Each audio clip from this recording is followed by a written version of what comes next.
how to join Google Meet without Google account. Hey everyone, welcome back to the channel. If you are new here, don't forget to hit the subscribe button and turn on the notification bell to not miss any updates. So, are you wondering if you can use your Google Meet without Google account? Then the answer is yes. It is possible to use Google Meet without Google account. I'll show you.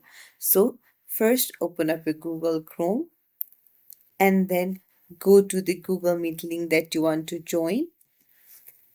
And then once you're there, you can see that uh, the Google account is not signed in.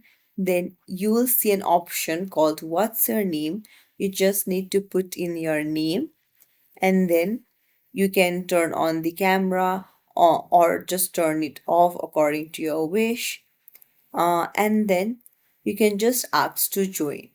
So the host will let you in looking at the name that you put in right there. So Google account is not required. If you found this tutorial helpful, don't forget to like and subscribe to our channel for more tips and tricks.